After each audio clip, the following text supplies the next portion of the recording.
A derrota do Corinthians hoje para a equipe do Cruzeiro acabou escancarando várias situações para o torcedor corintiano. A primeira delas é que a gente tem um time extremamente limitado, um ataque extremamente inoperante que não consegue finalizar, e com essas peças de reposição que a gente tem, a gente acaba imaginando que a gente não vai chegar a lugar algum. E o principal, que a gente tem a oportunidade de ter um jogador para reforçar o nosso time nesse momento, com um ataque horroroso, e que o nosso presidente é um covarde. Osmar Stabile, você é um covarde. Você levar a situação do Memphis Depay pro Core agora mostra que você não tem responsabilidade de assumir as suas atitudes. Você precisa ser homem, Osmar. É isso que você precisa. Assumir a sua responsabilidade. E mostra que você não deveria estar aí aonde você está.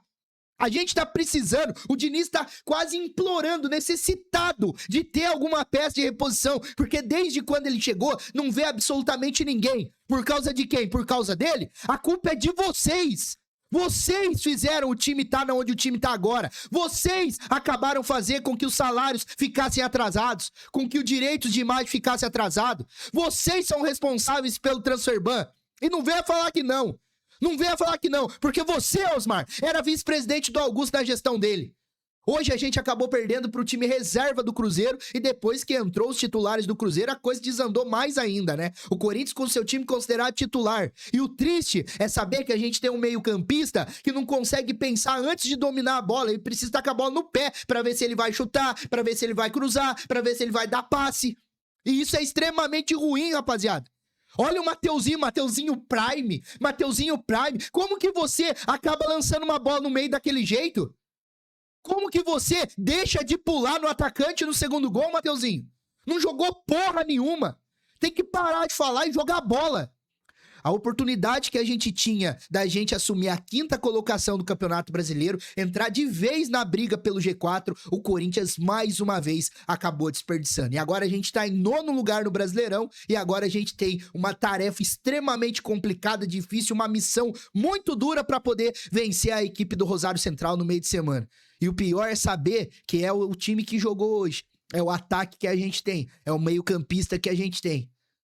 Será que a gente consegue? Acreditar, a gente sempre vai acreditar, mas mostra que o amadorismo, a incapacidade, a crocodilagem, a canalice, a sem-vergonhice desses caras fazem o Corinthians chegar aonde o Corinthians está hoje. Final de jogo na Neoquímica Arena, o Corinthians é derrotado para a equipe do Cruzeiro por 2-1, onde a gente acabou se surpreendendo, né, rapaziada? O fato de que a gente começou com o nosso time titular. De verdade, eu achava que o Corinthians ia acabar começando com o seu time misto hoje. A esperança era essa, do torcedor, porque tinha jogo no meio da semana, daí melhor ainda. Eu não tô criticando, tinha que vir mesmo, mas todo mundo tava acreditando que ia ser o time misto. Aí, a partir do momento que você vê o time considerado titular, o sistema defensivo titular, o meio-campo com os seus jogadores titulares ali, só o Ranieri que não, e o Diniz acabou falando que foi uma precaução de alguma coisa que o Ranieri acabou sentindo. Você fala, pô, você vai enfrentar um time misto do Cruzeiro, você vai ter a oportunidade de construir o seu resultado e depois você vai administrando o jogo. Mas quem jogou foi o Cruzeiro, rapaziada. Quem criou foi o Cruzeiro. Apesar da gente ter conseguido chutar a bola na trave com o próprio Rodrigo Gá, que eu vou falar dele daqui a pouco, o Cruzeiro acabou abrindo o placar. E nos primeiros minutos do primeiro tempo, quem acabou tendo o controle, quem acabou tendo o volume de jogo foi o Cruzeiro. Por mais que o Cruzeiro não criou tantas oportunidades, foram eles que conseguiram chegar. Após eu não sei o que o Mateuzinho quis pensar fazendo aquilo lá. Como que você dá um corte pro meio na bola daquele jeito, fazendo com que o seu time que tá saindo nesse momento possa acabar sofrendo um contra-ataque próximo da área? Um lateral, ele tem que abrir pra lateral. Não tem que fazer essa inversão na fogueira igual ele fez. Aí o cara do Cruzeiro recupera, aí faz o cruzamento, cabeçada, Hugo do céu, Hugo! A bola ia pra fora, cara. Puta que eu pariu. Ó, o questionamento que eu faço do Hugo Souza é o seguinte, eu quero saber a opinião de vocês sobre o Hugo. O Hugo, pra mim, ele falhou na maneira que ele rebateu a bola. Agora, o goleiro fazer a leitura que a bola vai pra fora ou não, sendo que a bola tá extremamente rente à trave, rapaziada, não dá pra gente ter uma noção.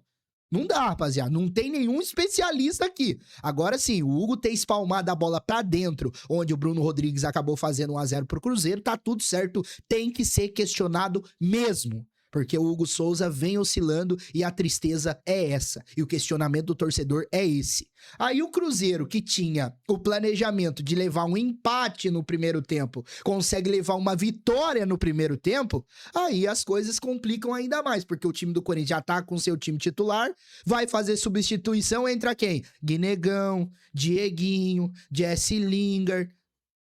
O que esses caras estão agregando? Se nem os nossos titulares estão agregando. Se nem os nossos titulares estão conseguindo. Aí no segundo tempo o Corinthians consegue empatar o jogo com um golaço de um dos jogadores que mais consegue fazer gol nesse time. Não é atacante não, é zagueiro. Gustavo Henrique faz um golaço de empate e após isso o Corinthians também acaba perdendo esse volume de jogo porque o Cruzeiro começa a fazer as substituições e quem que entra no time dos caras? Arroio, Matheus Pereira, aí entrou o Gerson, e aí? E aí, como é que faz? Cara, eu não sei se pra vocês, mas pra mim foi uma das piores atuações dos laterais do Corinthians. Tanto o Mateuzinho quanto o Matheus Bidu. Mas eu quero falar especificamente do Mateuzinho, porque pra mim o Mateuzinho foi um dos responsáveis pela derrota do Corinthians hoje. Tanto no primeiro quanto no segundo gol. Eu sei que no primeiro gol você vai querer colocar um pouco da culpa no Hugo Souza, mas o Mateuzinho acabar invertendo a bola da maneira que ele inverteu, fazendo com que o Cruzeiro tivesse um contra-ataque muito rápido, muito próximo da área, ele foi um dos responsáveis. Aquilo ali é erro grotesco, rapaziada. Por mais que o Fernando Diniz quis dar uma passada de pano pro Mateuzinho, são bolas que podem acabar acontecendo do cara acabar errando. Não! Tem que ter concentração, porra. Tem que saber aonde você tá jogando. Tem que saber a estratégia do jogo. Não se faz isso. E aí quer ficar falando aí modo Prime, modo Prime. Modo Prime os cambal, xará. Tá jogando porra nenhuma. Aí chega no segundo tempo, você, na recomposição, por mais que a zaga, o sistema defensivo, tivesse bagunçado, você nem pra pular na bola no gol de cabeça do Wanderson, nem pra pular, o Mateuzinho ficou estático no segundo gol. Ele não foi no corpo do cara, ele não tentou atrapalhar o cara, ele tava perdido na marcação. Essa é a realidade. Vocês precisam entender que vocês precisam ter regularidade. E o Mateuzinho não tá tendo essa regularidade. Esse jogo mostrou muito isso. Tem que falar menos e jogar mais bola. A gente tava com o nosso time titular, dentro da nossa casa, com o apoio do nosso torcedor. É obrigação o Corinthians ter um volume de jogo maior. E hoje, passando pelo Mateuzinho e também pelo Matheus Bidu, a gente acabou não conseguindo fazer isso, né?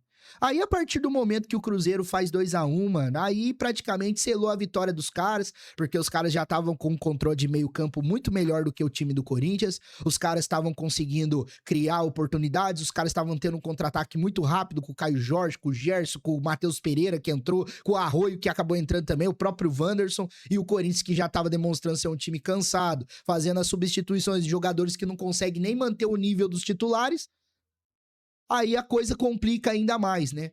Mas sabe um negócio engraçado que eu preciso falar aqui com vocês? Algo extremamente curioso?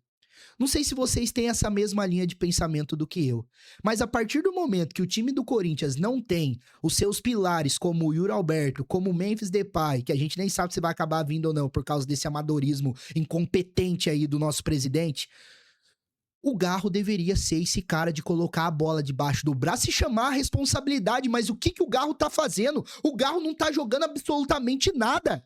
O Garro tá extremamente abaixo, um jogador omisso dentro do campo. Um jogador que só quer ficar carregando a bola e ficar caindo e pedindo falta. Pelo amor de Deus, você é o capitão do Corinthians. Você é um dos caras que o torcedor mais tem esperança que possa ajudar o Corinthians nesse momento. Não tá fazendo porra nenhuma. É um jogo pior do que o outro.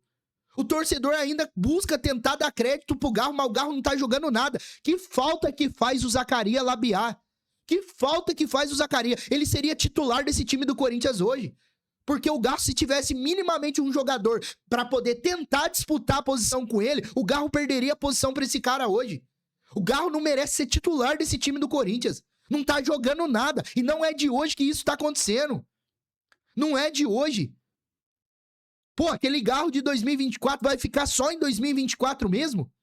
Parece que a maneira de jogar acabou mudando. Parece que a vontade acabou mudando. Será que o cara desaprende de jogar bola assim do nada? E outra coisa, viu? O Garro com o Bidon também tá uma carniça os dois juntos, viu? O Bidon também tá jogando numa posição totalmente esquisita, um setor de campo que o Bidon não cria absolutamente nada, ao mesmo tempo parece que tá atrapalhando o Garro atrapalha o Bidon. O Diniz precisa rever isso também. Porque não tá conseguindo agregar nenhum nem o outro, os dois estão jogando nada. Pelo amor de Deus. O Carrilho jogou mais que o Garro hoje. O Alan jogou mais que o Garro hoje. Cara, o nosso principal jogador dentro de campo, ao lado do Gustavo Henrique e do Hugo Souza, pô. Vai falar que não. Olha o que o cara tá fazendo dentro do campo. Não tá jogando absolutamente nada, rapaziada.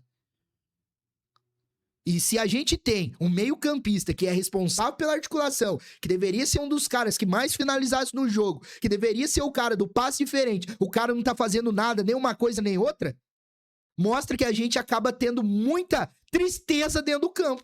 Mostra que a gente acaba tendo muita ineficiência dentro do campo. Vai esperar o quê? Do Guinegão? Vai esperar o quê? Do Dieguinho? O time do Corinthians é esse aí, ó. Hoje ficou escancarado pro torcedor corintiano. E agora a gente tem a oportunidade, com 3 transformando na cara, de ter o Memphis Depay pra poder ajudar nós. E o nosso presidente acaba sendo esse bunda mole fazendo isso? Vai esperar o quê dessa política do Parque São Jorge? Vocês vão falar de problema financeiro? Pra que levar no core agora? Você muito bem poderia assinar, muito bem assumir essa responsabilidade. E no meio de tudo isso, agora a gente tem que virar a chave e jogar uma partida extremamente complicada de Libertadores. Mas se vocês acham que mesmo com a classificação de quinta-feira, o torcedor corintiano vai parar de cobrar vocês, vocês estão muito enganados, mano. A paz de vocês acabou. Vocês não vão ter paz mais pra nada. O torcedor tá de saco cheio de tudo que vocês estão fazendo. Chega, não dá mais. Vocês não deveriam nem estar aí. E essas atitudes que vocês fazem, infelizmente, acabam se refletindo dentro do campo. Lamentável, porque quem ama e quem prioriza o Corinthians de verdade somos nós, torcedores. E a cada dia que passa, vocês fazem o torcedor de trouxas, de idiotas, de palhaços, de bestas. Mas a gente vai vencer, pode ter certeza.